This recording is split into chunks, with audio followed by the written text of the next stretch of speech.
بسم اللہ الرحمن الرحیم نحمده ونصلی ونسلم علی رسولہ الکریم اما بعد۔ نیک دوست کی نسبت بندے کو جہنم سے جنت میں لے جائے گی۔ صحبت کا بڑا اثر ہوتا ہے انسان کے اوپر۔ شیخ سعدی رحمہ اللہ نے فرمایا نا، صحبت صالح ترا صالح کند۔ نیک لوگوں کی صحبت تمہیں نیک بنا دے گی اور برے لوگوں کی صحبت تمہیں برا بنا دے گی۔ اللہ والے کہتے ہیں کہ میں نیکاں نے لڑ لگیاں تے چولی وچ پھل پئے۔ میں نیکاں نے لڑ لگیاں تے چولی وچ پھل پئے، میں بریاں نے لڑ لگیاں تے او بھی ڈول پئے۔ ایک عالم کی صحبت انسان کو اتنے فوائد دیتی ہے، ایک شیخ کامل کی صحبت انسان اتنا کچھ سیکھ سکتا ہے جو اپنی ذاتی محنت سے کئی عرصے میں نہیں سیکھ سکتا۔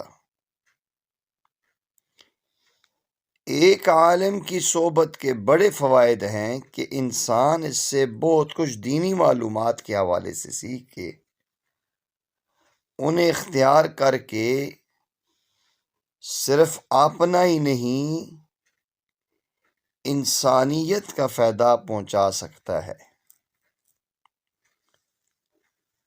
اور مشائخ کے پاس ان کی صحبت اختیار کر کے انسان دوسروں کی نجات کا سبب بھی بن جاتا ہے۔ اللہ تعالیٰ کے ان نیک بندوں کی صحبت میں رہنا، انسان تو ظاہر ہے کہ اس سے فائدہ اٹھاتا ہی ہے۔ آپ یقین جانیے کہ ہم قرآن کو پڑھتے ہیں، قرآن ہمیں یہ سبق دیتا ہے کہ اللہ والوں کی صحبت میں اگر جانور بھی آئے تو وہ بھی فائدہ اٹھاتا ہے۔ اصحاب کہف کا کتا ان کی صحبت میں رہ کر ان کے قصے کا جز بن گیا، اور قرآن کریم نے اصحاب کہف کے ساتھ ان کے کتے کا بھی ذکر کیا۔ تو اندازہ لگائیے کہ ایک جانور اگر اللہ کے نیک بندوں کے ساتھ بیٹھتا ہے، اپنی نسبت جوڑتا ہے، وہ کتنا عظیم تر ہو جاتا ہے۔ تو اگر انسان کی صحبت میں رہا، اللہ والوں کی صحبت میں رہا، اس پہ کتنا رنگ چڑھتا ہے۔ شیخ سعدی شرازی رحمہ اللہ نے ایک حکایت جو پیش کی ہے، کیا عمدہ اور بہترین پیغام انسان کو دیتی ہے کہ آپ فرماتے ہیں میں نے ایک جگہ سے مٹی اٹھائی اور اس مٹی کو جب میں نے سونگا تو مجھے اس میں خوشبو آئی۔ میں نے اس سے پوچھا کہ تو کیا ہے؟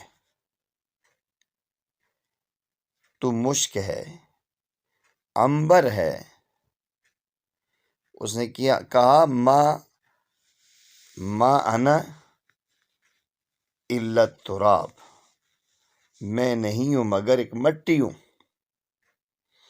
آپ فرمانے لگے تو اگر صرف مٹی ہے تو تیرے اندر یہ خوشبو کہاں سے آئی ہے؟ تو اس مٹی نے کہا کہ میں مٹی ہوں، لیکن کچھ وقت میں نے گلاب کی پتیوں کی صحبت اختیار کی ہے۔ سبحان اللہ! اگر گلاب کے پودے اور اس کے پھول کے ساتھ مٹی کچھ وقت رہے تو اس میں خوشبو آ جاتی ہے، تو اگر انسان اللہ والوں کے ساتھ رہے، اللہ والوں سے دوستی کرے، تو ایک نیک دوست کی نسبت اور تعلق انسان کو جہنم سے اٹھا کے جنت میں لے جاتا ہے۔ بعض کتابوں میں عالم کے فضائل میں ایک واقعہ لکھا ہے، میں آپ کے سامنے پیش کرتا ہوں، شاید ہمارے دلوں میں ایک عالم اللہ والوں کی قدر و منزلت اور اہمیت آ سکے اور ہم اندازہ کر سکیں۔ لکھا ہے کہ اللہ تعالیٰ ایک بندے سے حساب لے گا جس کی برائیاں اس کی نیکیوں پر غالب ہوں گی، تو اس کے دوزخ کے اندر جانے کا حکم دیا جائے گا۔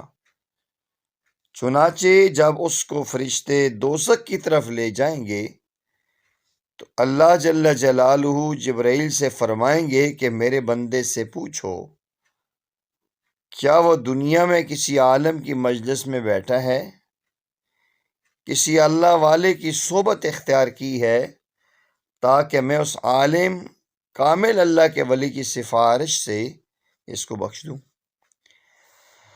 جبرائیل اس سے پوچھیں گے، وہ کہے گا نہیں، کسی عالم کی صحبت میں نہیں رہا۔ جبرائیل عرض کریں گے، اے رب کریم، آپ تو اپنے بندے کا حال خوب جانتے ہیں۔ اس نے کہا کہ نہیں، میں کسی اللہ والے کی صحبت میں نہیں رہا۔ اللہ جل جلالہ فرمائیں گے، اس سے پوچھو کسی عالم کو دوست رکھتا تھا؟ وہ پھر کہے گا کہ نہیں۔ پھر ارحم الراحمین اس سے کہیں گے، جبرائیل سے پوچھو وہ دسترخوان پر کسی عالم کے ساتھ بیٹھا تھا؟ وہ کہے گا نہیں۔ اس کے بعد رب کریم فرمائیں گے، اس سے پوچھو کہ وہ ایسی جگہ پہ رہتا تھا جہاں کسی عالم کا گھر ہو؟ پھر خدائے وند قدوس فرمائے گا کہ اس سے پوچھو اس کا نام کسی عالم کے نام یا اس کی نسبت کسی عالم کے نسب کے موافق ہے؟ کسی عالم کی محبت میں اس کا نام ان کے نام پر رکھا گیا ہے؟ فرمائے گا نہیں۔ پھر فرمایا جائے گا، اس سے پوچھو آیا کسی ایسے آدمی سے محبت رکھتا تھا جو کسی عالم کو محبوب رکھتا تھا؟ وہ فرمائے گا ہاں، میں ایسے شخص سے محبت رکھتا تھا جو علماء سے محبت رکھتا تھا۔ پھر اللہ جل جلالہ جبرائیل سے فرمائیں گے کہ اس کا ہاتھ پکڑو اور اس محبت کی بنیاد پہ اس پہ جنت پہ لے جاؤ، اس لیے کہ میں نے اس کو اسی وجہ سے بخش دیا ہے۔ پیارے آقا کریم صلی اللہ علیہ وسلم فرماتے المرء مع من احب، جو انسان جس سے محبت کرتا ہے اسی کے ساتھ ہوگا۔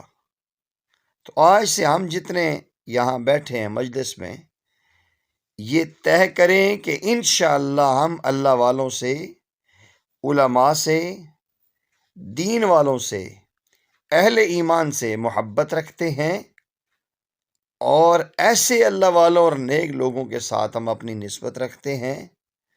رہے سلامت نسبت تمہاری، تو انشاءاللہ یہ صحبت، یہ مجالست، یہ نشست و برخاست نیک لوگوں کی انشاءاللہ کل قیامت کے دن مجھے اور آپ کو کام آئے گی۔